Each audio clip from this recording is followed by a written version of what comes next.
All right, let's jump right into it. Welcome, future physicians, to this explainer on gene therapy.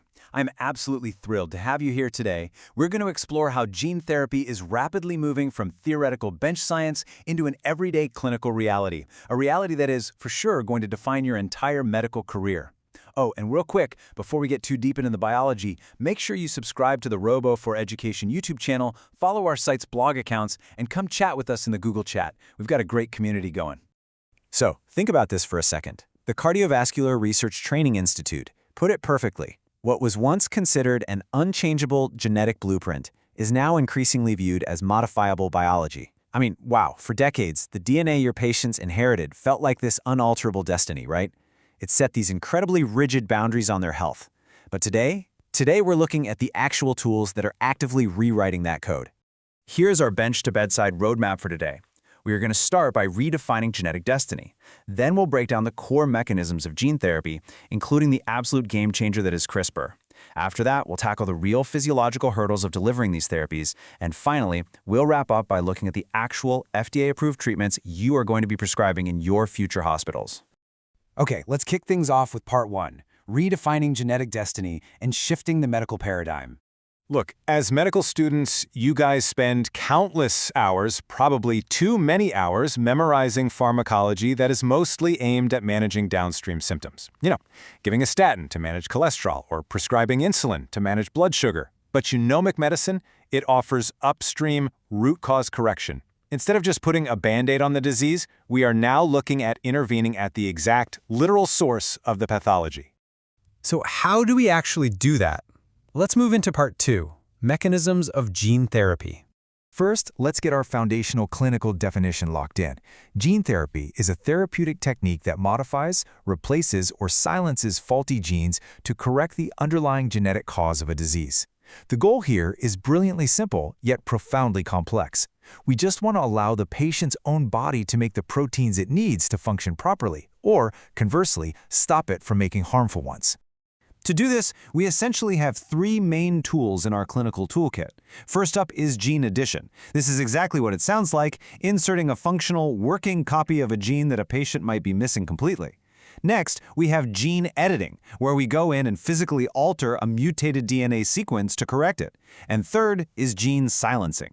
This uses clever techniques like RNA interference to effectively turn off an overactive or harmful gene.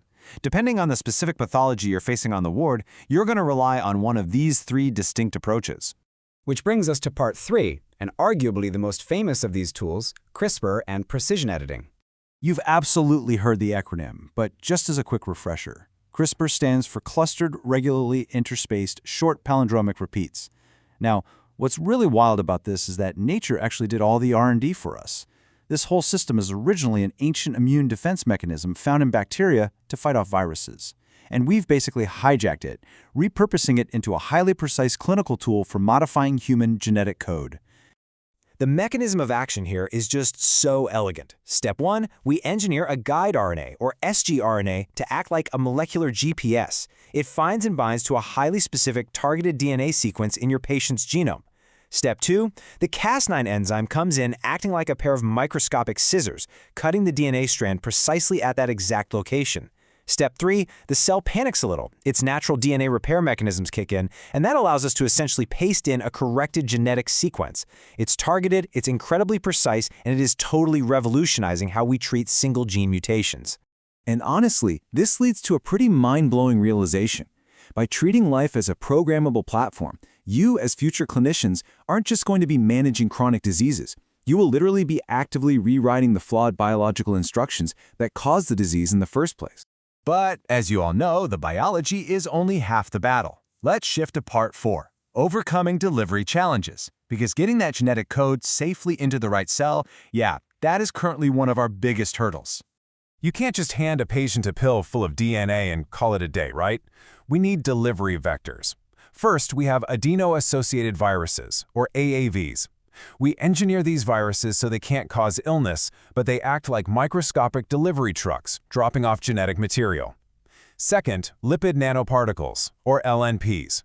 These are fat-based vehicles, actually very similar to the ones used in the mRNA COVID-19 vaccines. And clinically, we deploy these in two ways. Ex vivo therapy, where we take the patient's cell out, fix them up in a lab, and put them back. And in vivo therapy, where the treatment is infused directly into the patient's body. It's a classic medical trade-off between these two main vectors. Viral vectors, they are incredibly efficient at sneaking into cells, but because they are viruses, they carry a very real risk of triggering the patient's immune system. On the flip side, lipid nanoparticles offer a much safer, non-viral alternative.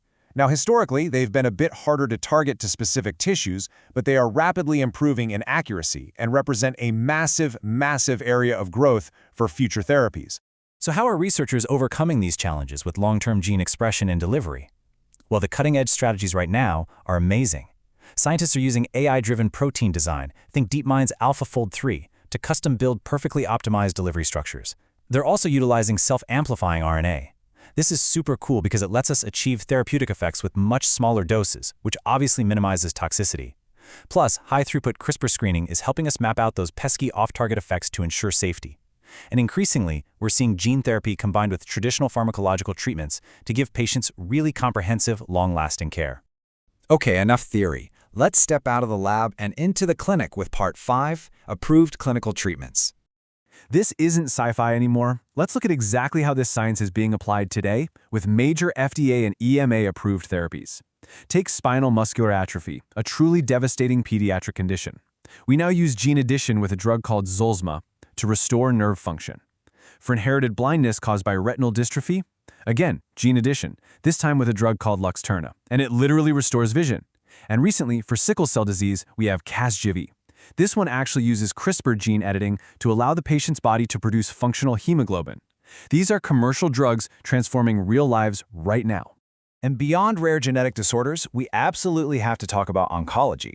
CAR T-cell therapy is your prime example of an ex vivo cell and gene therapy. We take the patient's own immune T-cells, modify them in a lab so they express specific chimeric antigen receptors, and then infuse them right back into the blood. These upgraded cells are basically trained assassins that actively hunt and destroy complex blood cancers.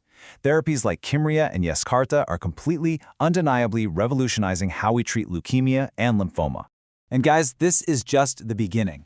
The FDA has already approved several dozen cell and gene therapies. But get this, experts estimate that up to 50 more therapies could gain FDA approval by the end of this decade alone. 50! The pipeline for these treatments is absolutely exploding. Which leaves me with one final big question for all of you. As gene therapy inevitably transitions from just treating rare, orphan diseases to tackling common, everyday polygenic conditions like heart disease, how is this going to reshape your future medical practice? Think about how you'll diagnose, consult, and treat your patients when modifying their very biology is just another tool on the table. It's a lot to think about. Thanks so much for joining me for this explainer, and remember to subscribe to Robo for Education, follow the blogs, and hit up the Google chat. See you next time.